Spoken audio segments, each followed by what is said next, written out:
नमस्कार, मैं लवीना स्वागत करती हूँ आपका ग्रह नक्षत्र और आप में। इस कार्यक्रम के माध्यम से प्रतिदिन हम लेकर आते हैं आपकी सभी समस्याओं के ज्योतिषीय समाधान।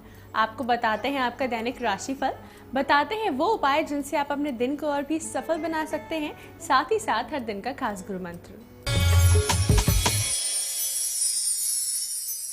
तो चलिए कार्यक्रम को आगे बढ़ाते हुए स्वागत करते हैं प्रख्यात नक्षत्र गतान्वेषी डॉक्टर शंकर चरण त्रिपाठी जी का। त्रिपाठी जी, आपका स्टूडियो में बहुत बहुत स्वागत है। प्रणाम। पितृदोष मुक्ति साथ ही साथ मोक्ष प्राप्ति के लिए एकादशी का व्रत रखा जाता है। आज आप हमारे दर्शकों को बताएं कि कितने मुख्य प्रकार की होती है एकादशी। जब 10 इंद्रियां हैं तो 10 एकादशियां, यानी उनकी शक्तियां थानों की, जहां देवता इंद्रिय के अधिष्ठात्र देवता के रूप में स्थित हैं। जैसे मन का अधिष्ठात्र देवता वायु तत्व, दृष्टि का अधिष्ठात्र देवता अश्विनी तत्व, सांस का अधिष्ठात्र देवता सनत सनातन सनत कुमार,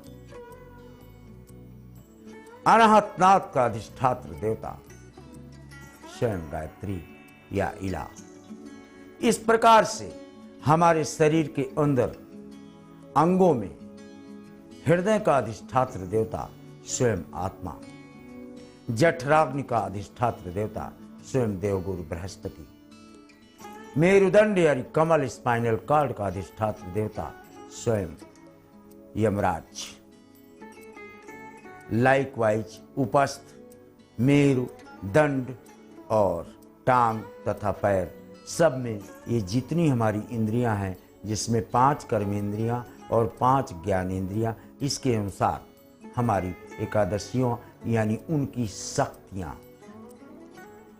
जैसे शिव एक शक्ति तभी बनती है जब 100 में ई की मात्रा लग जाती है। इंगला, पिंगला और सुषुम्ना ये 3 प्रमुख हैं जिनसे एकादशियों की ऊर्जा का प्रमाण मिलता है, और एकादशी को इसीलिए सुषुम्ना की शक्ति से निरूपित किया गया। इंगला और पिंगला सूर्य और चंद्रमा की शक्तियां हैं जो हर व्यक्ति को जागृत अवस्था में रखती हैं, लेकिन इस जागृत अवस्था से इतर कुछ अद्वैत शक्तियां, अज्ञात शक्तियां, what you call invisible energy which is having its flat, its imposing power, what you call thrust of energy from oblivion, that is Ekadashi. जो मन को नियंत्रित कर ले, और मन को नियंत्रित होते ही 10 इंद्रियों पर व्यक्ति को नियंत्रण प्राप्त हो जाता है।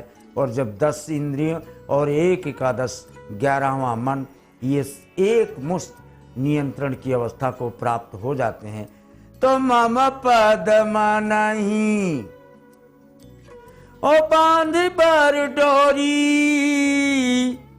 ओ सब कई ममता ताग बटोरी। 10 इंद्रियों से आने वाले तार को एक में जोड़ देने के पश्चात मन के साथ निग्रह अवस्था में परिमेयात्मक व्रत का निर्धारण कर लेने के बाद इस एकादशी का जन्म हो जाता है। और फिर एकादशी का व्रत करने वाले का मूल फल क्या हो गया, डू यू नो? बहुत बड़ा प्रश्न है, आज आपने कर लिया है। देवकी से पूछा गया उसकी सहेलियों ने कि तुमको महायोगेश्वर कृष्ण 64 अंश का प्राप्त क्यों हुआ, और कौशल्या को 62 अंश का नाम क्यों प्राप्त हुआ। एक लाइन का जवाब दिया उसने,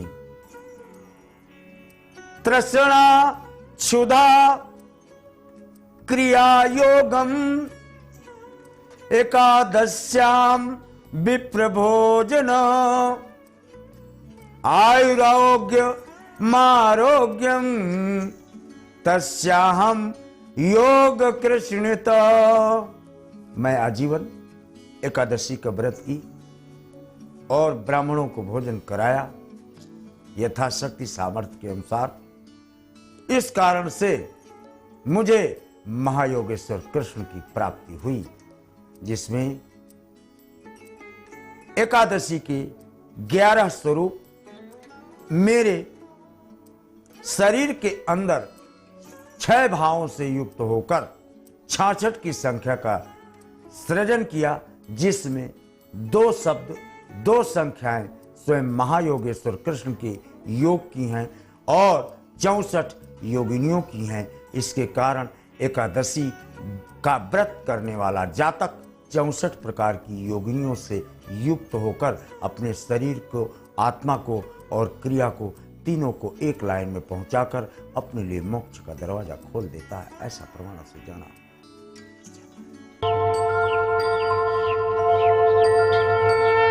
इस महत्वपूर्ण जानकारी के बाद आइए जानते हैं आज के पहले कॉलर कौन है।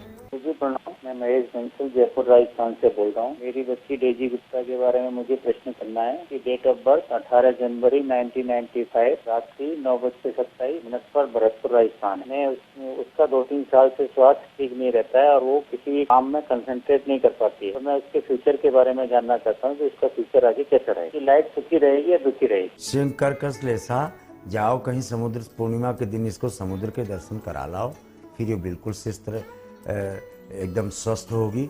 और दुखी यदि भवेत आत्मा कह साक्षी दुख नो भवेत। दुख का प्रश्न क्यों कर रहे हो? दुख से सुख की उत्पत्ति होती है। आत्मिक नियंत्रण के लिए रोग होते हैं। रोग हमारे शत्रु नहीं है अगर हम उनके नियंत्रण और निराकरण का मार्ग खोज लेते हैं। आइए देखते हैं हमारे अगले कॉलर कौन है। गुरुजी प्रणाम, मेरा नाम अंजलि है। मैं गुड़गांव हरियाणा से बात कर रही हूँ। मेरा जन्म तिथि 8 मार्च 1989 रोहतक में हुआ। मेरा प्रश्न ये है गुरुजी, मैं अमेरिका जाना चाहती हूँ और मैं थोड़े दिनों में वीजा के लिए अप्लाई करने वाली हूँ और मैं वहीं रहना चाहती हूँ। तो प्लीज बताइए क्या मैं जा पाऊंगी और वहाँ मेरा जीवन कैसा होगा। धन्यवाद। कन्या मीन उत्तरा भात पर सोखे मीन हो जानी रगादा। जैसे मछली समुद्र में रहकर आनंद की प्राप्ति कर लेती है, उसी प्रकार आपको अमेरिका में ही रहकर आनंद की प्राप्ति करना है। देखते हैं हमारे अगले कॉलर का क्या प्रश्न है। गुरुजी प्रणाम, मैं सुनीला बोल रही हूँ उत्तराखंड से, पौड़ी गढ़वाल से। मुझे अपनी डेट ऑफ बर्थ नहीं है पर मैं 36 साल की हूँ और शादी बहुत साल हो गए, संतान की प्राप्ति नहीं है और मैं चाहती हूँ कि ग्रह से मेरे कुछ प्रॉब्लम या घर के दोष क्या होगा, ऐसा है मेरा सवाल। गुरुजी आप कुछ बताएं। 36 वर्ष बताया आपने, कुंडली आपकी है नहीं है।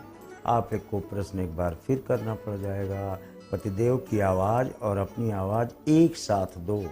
मैं ये बताने में ज्योतिष विज्ञान के सिद्धांतों से सक्षम हूँगा कि आपको औलाद ब्रह्मा द्वारा प्रदत्त है या नहीं। तो दर्शकों, इसी के साथ वक्त हो चला है एक छोटे से ब्रेक का। आप कहीं मत जाइएगा क्योंकि ब्रेक के बाद त्रिपाठी जी आपकी और भी समस्याओं के ज्योतिषीय समाधान बताएंगे। देखते रहिए ग्रह नक्षत्र और आप।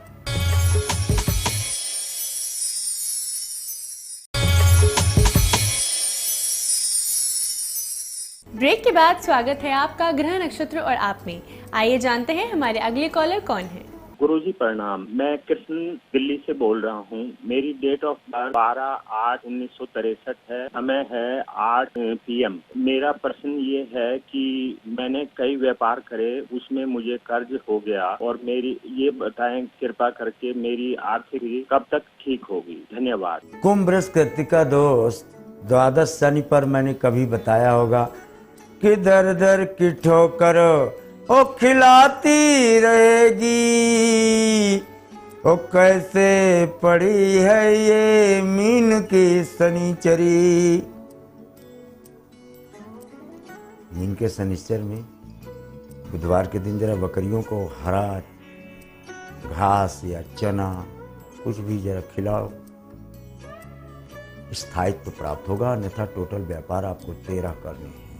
आइए देखते हैं हमारे अगले कॉलर का क्या प्रश्न है। गुरुजी प्रणाम, मेरा नाम मयंक शर्मा है। मेरे डेट ऑफ बर्थ है 3 सितंबर 1989। मेरा जन्म झुंझुनू राजस्थान में हुआ है और मेरा डेट टाइम है 6:10 शाम को। और मुझे मेरे बारे में जानना है कि मेरी नौकरी कब लगेगी। मैंने बीटेक किया है 2011 में कंप्यूटर साइंस से। कृपया करके मुझे बताएं और मेरी समस्या समाधान करें। धन्यवाद। कुंभ कन्या चित्रा, you are getting very good job in banking and corporate sector that is railway and taxation योगात्मक परीक्षाओं में अपना पुरुषार्थ प्रस्तुत करो। आप after 7 July 2016 are likely to be next in government job. जुड़ चुके हैं हमारे साथ अगले कॉलर, आइए जानते हैं इनकी क्या समस्या है। गुरुजी प्रणाम, मेरा नाम मुजस्वी कुमार है। मैं मुजफ्फरनगर का रहने वाला हूँ। मेरा बर्थ डेट ऑफ बर्थ है 15/9/1995। टाइम है रात के 10 बजे। और मेरा प्रश्न है आपसे कि मेरी सरकारी नौकरी कब तक लगेगी। मैं बहुत समय से प्रयास कर रहा हूँ, और अगर बिजनेस में मेरा कुंडली बिजनेस के ये तो रहने दो। मेष वृष रोहिणी अवश्य में हो विभोक्तव्यम कथा कर्म शुभाशुभम। वृष और रोहिणी में सामुद्रिक बेल्ट में आप अपना योगदान प्रस्तुत करें, तब आपको अच्छी जॉब मिलने के क्रमांक देखे जाते हैं। जुड़ चुके हैं हमारे साथ अगले कॉलर, आइए जानते हैं इनकी क्या समस्या है। गुरुजी, मेरा नाम मनीषा पराटकर है। मैं मध्य प्रदेश से बात कर रही, और मेरे डेट ऑफ बर्थ 20/6/1985 और जन्मस्थान कारंजा महाराष्ट्र 2:36 PM। और मेरे शादी को 10 साल हुए हैं, संतान प्राप्ति नहीं। गुरुजी प्लीज उपाय बताइए मेरे को। तुला मिथुन पुनर्वसु 101% आपको संतान प्राप्त होती है। शादी के 7वें वर्ष, 11वें वर्ष, 13वें वर्ष, 13 वर्ष 7 माह निश्चित तौर पर प्राप्त होती है। 2 बार संतान का आपका योग समाप्त हो चुका है। चयकाती रेखा जो पहले उपाय बृहस्पति का बताया, इसे तत्काल किया जाए। आइए देखते हैं हमारे अगले कॉलर का क्या प्रश्न है। गुरुजी प्रणाम, मेरा नाम रंजीता सिंह है। मैं अपनी छोटी बहन श्वेता सिंह के बारे में पूछना चाहती हूँ। डेट ऑफ बर्थ 5/11/1982 है, शाम के 5 बजे, जगह हजारीबाग। मैं पूछना चाहती हूँ कि उसकी शादी कब तक होगी, कहाँ होगी और कैसी होगी। मेष मिथुन आद्रा शादी आसानी से नहीं होती है, बहुत स्पष्ट बता दें। बट श्वेता बेट्स जी कखगंगा इस नाम से ही इसके पति का नाम मिलता है। आजीवन ग्रहण की अवस्था है। हाथी अपनी सूंड से पानी को ऊपर डाल रहा हो, ऐसा चित्र खींचकर इसके शयन कक्ष के पश्चिमी दीवार पर लगाओ, विवाह की स्थितियां सिद्ध हो जाएंगी। तो इसी के साथ वक्त हो चला है आज के आखिरी कॉलर से जुड़ने का। आइए जानते हैं इनका क्या प्रश्न है। गुरुजी प्रणाम, मैं चिराग बोल रहा हूँ मुंबई महाराष्ट्र से। मेरा जन्म दिन है 26 जुलाई 1978। जन्म स्थान उदयपुर है और जन्म का समय है 11 बजे सुबह। गुरुजी समस्या ये है कि मुझे नौकरी में बहुत बार परेशानी आ रही है। पिछले 3-3.5 साल से बार नौकरी छूट जाती है। कोई उपाय बताए और ऐसा क्यों हो रहा है। 17 चौको 68, 8 से 14, टोटल 14 नौकरी है आपकी। 6 नौकरी अब तक बदल चुकी है। 7वीं की तलाश है जो जुलाई के पहले आपको मिलती है, और ये स्टैटिक होगी। इसमें 19 महीने अधिकतम काम करने का प्रमाण दत्त पृष्ठभूमि से देखा जाता है। त्रिपाठी जी, आपकी आज की उपस्थिति के लिए आपका बहुत बहुत धन्यवाद। प्रणाम। तो दर्शकों, इसी के साथ वक्त हो चला है एक और छोटे से ब्रेक का, पर आप कहीं मत जाइएगा, क्योंकि ब्रेक के बाद आचार्य राजेश जी बताएंगे आपका दैनिक राशिफल। आपको बताएंगे वो उपाय जिनसे आप अपने दिन को अभी सफल बना सकते हैं, साथ ही साथ हर दिन का खास गुरु मंत्र। देखते रहिए ग्रह नक्षत्र और आप।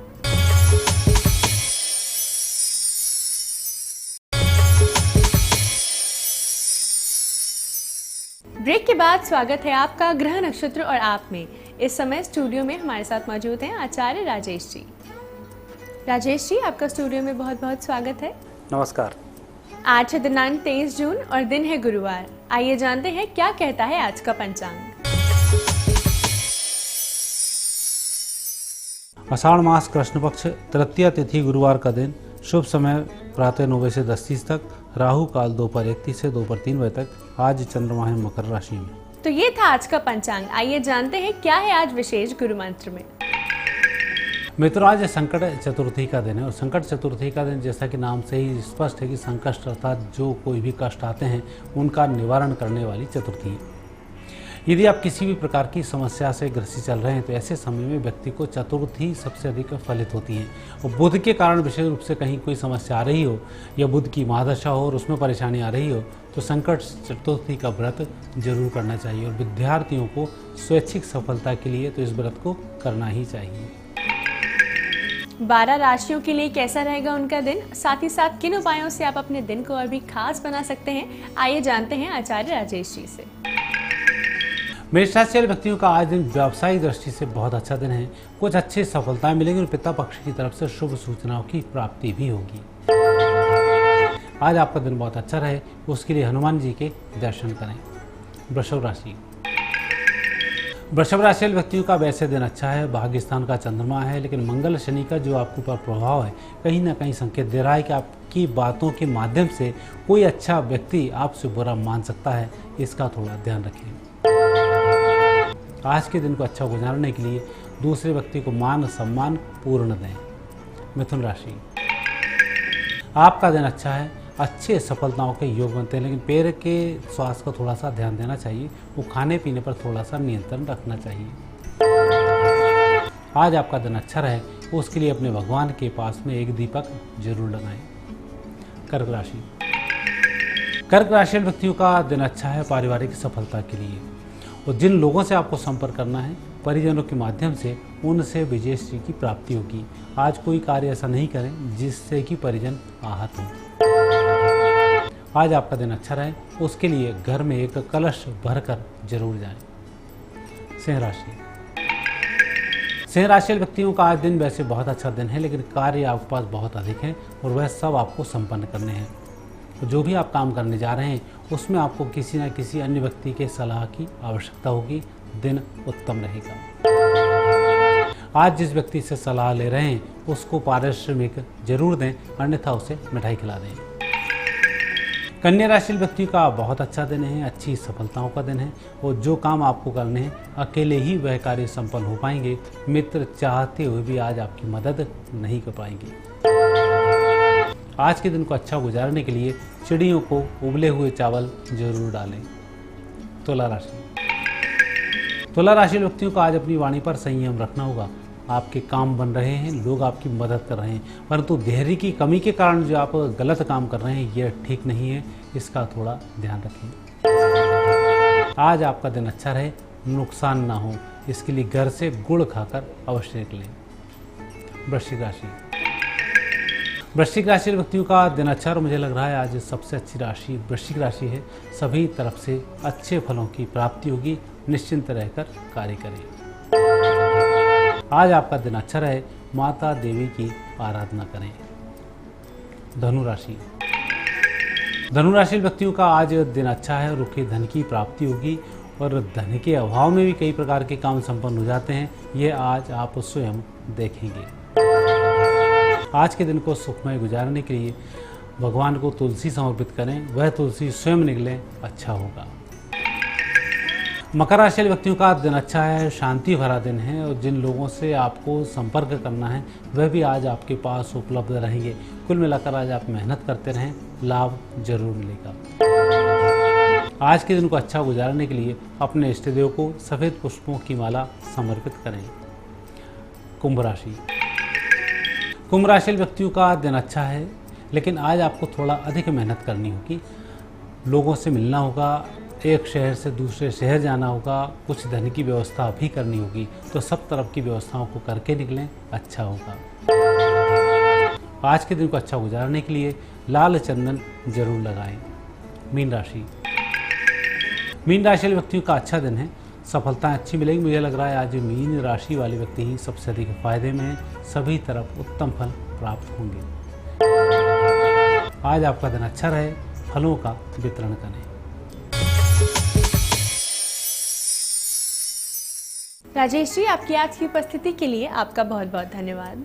धन्यवाद। दर्शकों, इसी के साथ वक्त हो चला है आज के एपिसोड को यहीं समाप्त करने का। कल आपसे फिर मुलाकात होगी इसी समय इसी चैनल पर। तब तक के लिए नमस्कार।